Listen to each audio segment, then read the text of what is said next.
સાંભળો ને, હા હું આખો દિવસ વાતો કરું તો તમને મારી વાતો સાંભળીને માથું ચડી જાય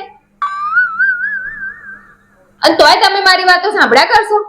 હા યાર, એમાં શું? તારી વાતો સાંભળીશ ને, આખી જિંદગી હું તો તારી વાતો સાંભળીશ.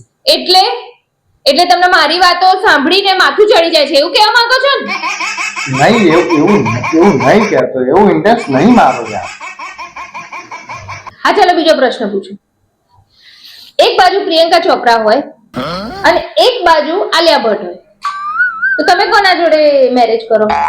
ના યાર, મારા આવા પ્રશ્નોનો જવાબ આપવા જ નહીં યાર. અરે ગમે તે ઓપ્શન ચૂઝ કરો, હું ગુસ્સો નહીં કરું.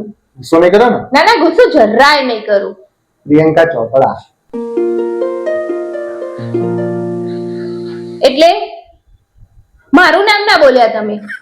પણ તું ક્યાં ઓપ્શનમાં જ હતી યાર? ચાલ ખાલી 2 ઓપ્શન તો આપ્યા યાર. તો તમે એવું ના કહી શકો ગમે તે ઓપ્શન હોય હું તો મેરેજ તારા જોડે જ કરીશ, એવું ના બોલી શકો?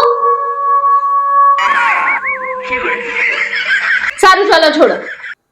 એક સુંદર અને મસ્ત છોકરી સામેથી આવીને તમને પૂછે કે તમે મારા જોડે મેરેજ કરશો? મારે મેરેજ જ નહીં કરું, હું કોઈ જોડે નહીં કરું. નહીં કરું. એક સુંદર છોકરી સામેથી આવે અને તમે મેરેજ નું પૂછે તો તમે શું કહેશો? કહો. હું મેરેજ જ નહીં કરવાના. પણ એ સુંદર છોકરી હું હતી. Oh my god. તો હું લગ્ન કરી જ લઈશ ને યાર. એટલે તમે ફસાઈ ગયા છો, બળજબરીથી મેરેજ કર્યા છે, એવું જ ને? તમે એવું જ કહેવા માંગો છો ને?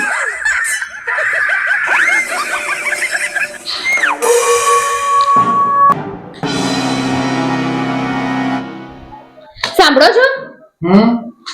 આજ તો તમારે મારા આ પ્રશ્નનો જવાબ આપવો જ પડશે. દર વખત તમે છટકી જાઓ છો, આ વખત તો આ પ્રશ્નનો જવાબ તમારે મને આપવો જ પડશે.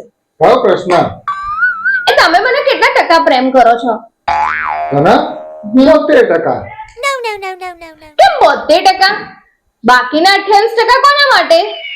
અલી ગોડી, તને ખબર નહીં? આવડી મોટી લક્ઝરી આઇટમોમાં 28% તો જીએસટી લાગે છે. અને આ 28% જે છે એ આજુબાજુ વાળી ભાભીઓમાં વેચે નહીં જવાનો.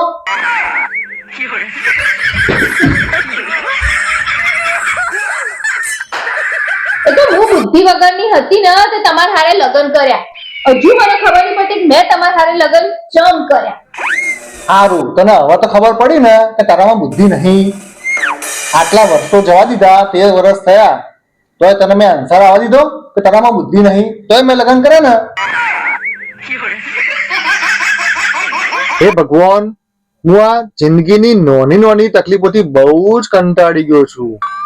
એક કામ કર, તું હવે મને છે ને મોટી તકલીફો આપવાનું ચાલુ કર.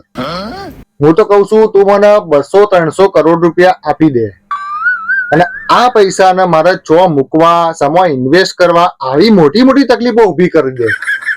આ પૈસાથી હું 3-4 હેલિકોપ્ટર લઈ લઉં, 2-3 વિમાન લઈ લઉં અને આ બધી વસ્તુને કઈ જગ્યાએ પાર્કિંગ કરવી એવી મોટી તકલીફો ઊભી કરી દે યાર. ખરેખર આ જિંદગીથી હું બહુ જ કંટાળી ગયો છું.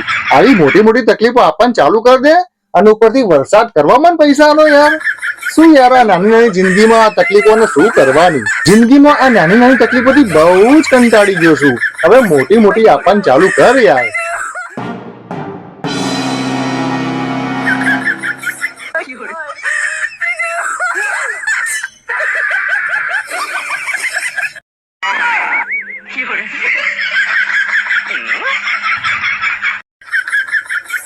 You